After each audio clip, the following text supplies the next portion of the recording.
Happy Lord's Day everyone! Welcome po sa ating online worship celebration.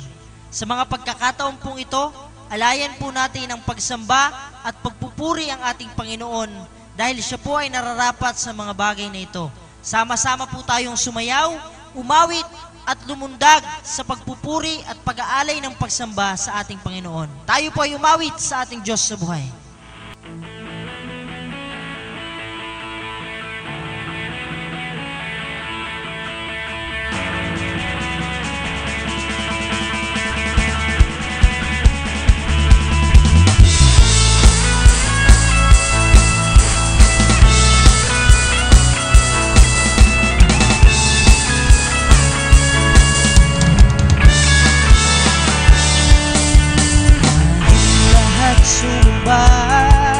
Tayong lahat magpuri, lahat ay lumukso, tayong lahat sumayaw, lahat malakpak, itaas mga kamay, ating ipagsigawan si Jesus.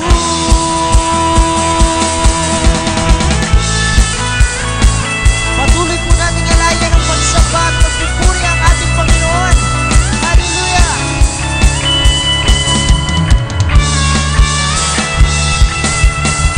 Tayong lahat sumba, tayong lahat magpuri, lahat ay lumukso, tayong lahat sumayaw, lahat tumalakpak, itaas mga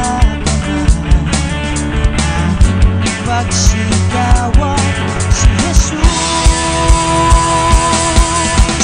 Tayo sumayaw, lumundag sa kagalakan, taas mga kamay, sama-sama sa Kanya.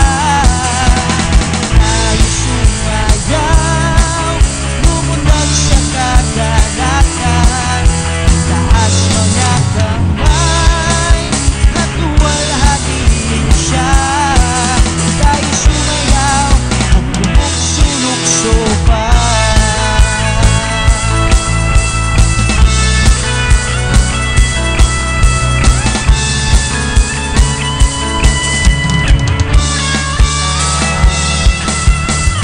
Tayong lahat sumba, tayong lahat mapuri, lahat ay lumukso, tayong lahat sumayaw, lahat malakpak, itaas mga kamay, ating ipagsigawan si Jesus. Tayo sumayaw, lumundag sa kagalakan, itaas mga kamay, sa pagsamba sa Kanya. Tayo sumayaw, lumundag sa kagalakan, itaas mga kamay, at walhatiin siya. Tayo sumayaw at lumukso-lukso pa. Nararapat ka, Panginoon, sa aming pagsamba.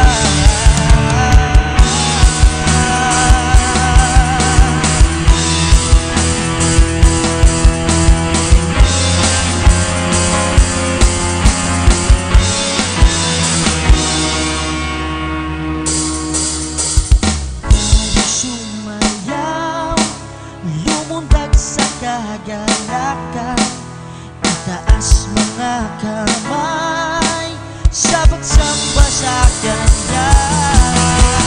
Tayo sumayaw, lumundag sa kagalakan, itaas mga kamay, at walhatiin siya.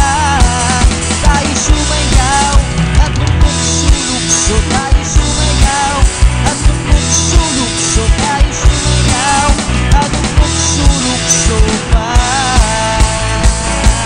Ika'y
tayo po ay magpatuloy sa ating pagsamba sa ating Panginoon. Yes, Lord God, tunay nga po na ikaw ay nararapat sa pagpupuri at pagsamba, Panginoon. At tanggapin mo po, Lord God, ang aming awitin, ang aming alay, Panginoon, sa iyo. Sa mga pagkakataong ito, Panginoon. Yes, Lord God.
You are welcome to send your tithes and offering and your seed to the man of God.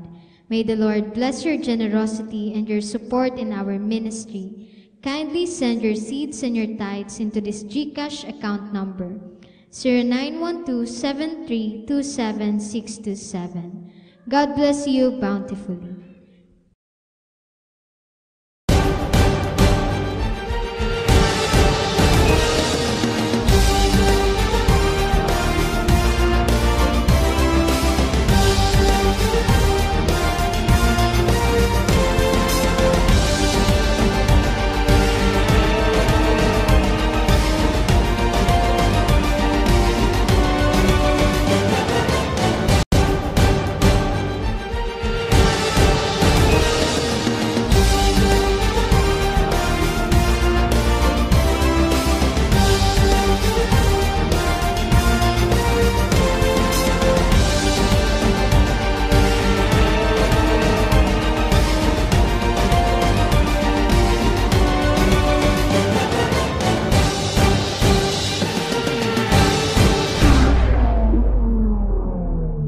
Happy Lord's Day po sa ating lahat. Kumusta po kayo? Sana kayo po ipatuloy na pinagpapala ng ating gawain. Sama-sama po tayo sa ating online worship celebration at sa ating on-site worship celebration. Kumusta po sa pamilya ni Brother Dante dyan sa Carson, California? Sana patuloy po kayong tapat na sumusubaybay at sumasama sa ating panambahan through our online worship celebration. Pag-igihin niyo pong mabuti ang inyo pong family church dyan sa Carson, California. Ganon din po, hinihikayat ko po ang lahat ng mga cell leaders, mga connect group leaders. Sipagan po natin yung ating family connect, community connect, at sa mga estudyante, sa inyo pong mga connect groups. Hayaan natin, gawin natin yung pinapagawa ng Panginoon na may kagalakan at may excitement. Mahalaga po ang nais ko pong i-share po sa ating lahat ngayong araw na ito. My topic today is entitled, Why Not Try Jesus? Why not try Jesus? Bakit hindi mo subukan si Jesus? Sabi po ng talata ng Matthew 11:28, sabi ng Panginoong Hesukristo, Come unto me, all you who are weary and burdened, and I will give you rest. Lumapit kayo, kayong lahat na napapagal at nangabibigatang lubha sa inyong mga pasanin, at pagpapahingahin ko kayo. Alam niyo po, napakadaling magsabi ng salitang try mo to sa panahon natin ngayon. Kapag may bagong bukas na restaurant, ang sarap, try mo. Kapag may nagbukas ng milk teahan, grabe ang sarap, try mo.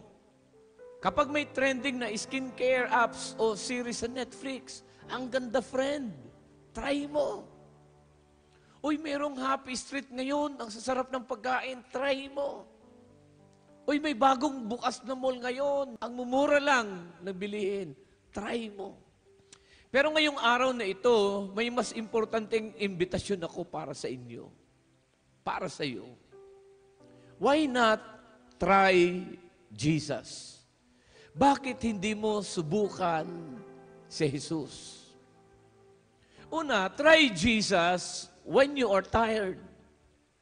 Pagod ka na ba, kaibigan? Pagod ka na ba? Try mo si Jesus.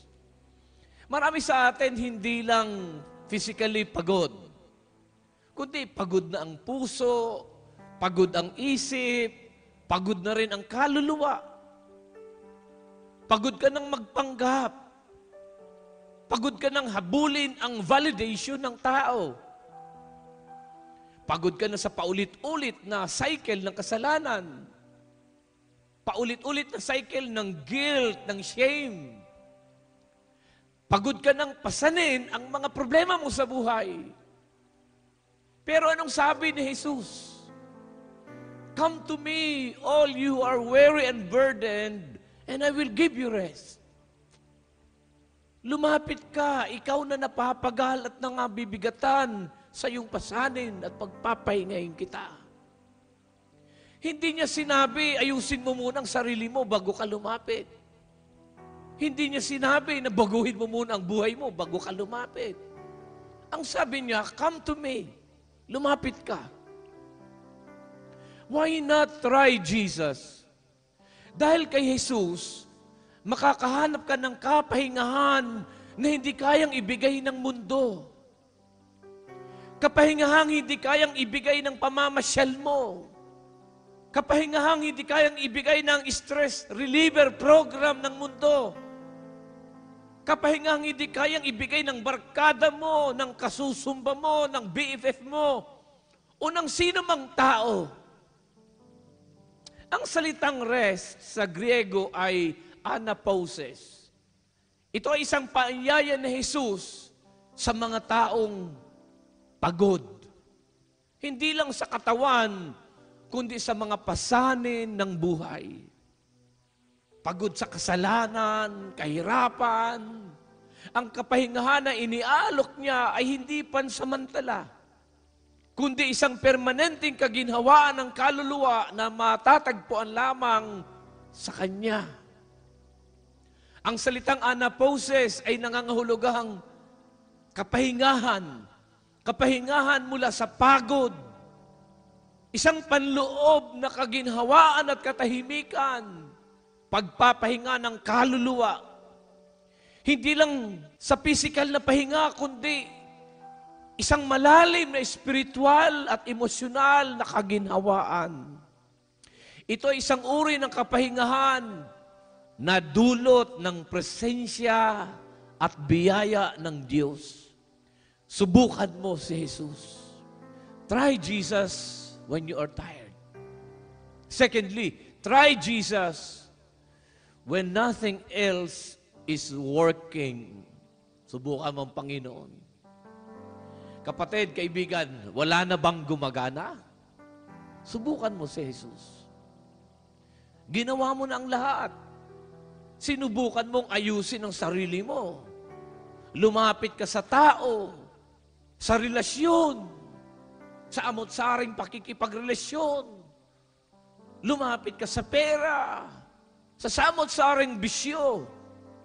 Ginawa mo na ang lahat para sa sarili mo, para sa pamilya mo, sa asawa mo, sa mga anak mo, magulang mo, sa negosyo mo, hanap buhay mo. Pero bakit parang kulang pa rin? Nag-try kang ayusin ang buhay mo, pero bakit parang kulang pa rin? Because the void in your heart can only be filled by the one who created it. Yung vacuum na nasa ating puso, tanging Panginoon lamang ang makapupuno. Yung emptiness na nararamdaman mo, walang makatutugon diyan kundi si Jesus lamang. Sabi sa John 14:6, I am the way, the truth, and the life. Hindi sinabi ni Jesus, I will show you the way. Sinabi niya, ako ang daan. Siya mismo ang direksyon, ang katotohanan at ang buhay. So kaibigan, kung wala nang gumagana, bakit hindi si Jesus ang subukan mo? Pangatlo, try Jesus because He tried for you. Bakit mo susubukan si Jesus? Kasi sinubukan ka niya. Isubukan mo rin siya. Totoo yan, kaibigan. Totoo yan. He tried for you. Sumubok ang Panginoon sa iyo. Sa krus ng Kalbaryo, tinaya niya ang lahat para sa iyo. Binigay niya ang buhay niya. Hindi dahil ganap ka, kundi dahil mahal ka niya. In fact, ang dami nga nating atraso sa Kanya. Pero sumubok siya sa iyo. In Romans 5:8, sabi ng Bible, but God demonstrates His own love for us in this. While we were still sinners, Christ died for us. Sabi ng talata, noong tayo'y mga makasalanan pa, namatay siya para sa atin. Si Kristo ay namatay para sa atin. Nung ikaw ay kaaway pa ng krus ni Kristo, namatay siya para sa iyo. Sumubok ang Panginoon para sa iyo. Hindi mo kailangan maging karapat-dapat. Hindi mo kailangan maging malinis, mabait, matuwid. Ang kailangan lang, lumapit ka. Subukan mong magtiwala. Subukan mong sumuko. Subukan mong maniwala. Jesus already made the first move. Nauna na siyang gumawa ng hakbang para sa iyo, kaibigan. Why not try Him now? Ikaw naman ngayon ang sumubok kay Lord. Pang-apat, try Jesus and experience real change. Subukan mo ang Panginoon. Kung gusto mong makita at maranasan ang tunay na pagbabago. Gusto mong magbago? Try mo si Jesus. Subukan mo. Alam mo, kaibigan, kapatid, ang mundo, maraming quick fixes. Yan ang mundo, ang daming mga quick fixes. Pero wala namang tunay na pagbabago kung wala si Jesus. Ang sabi sa 2 Corinthians 5:17, if anyone is in Christ, he is a new creation. The old has gone, the new has come. Kapag si Jesus ang sinubukan mo, hindi lang external ang pagbabago, internal.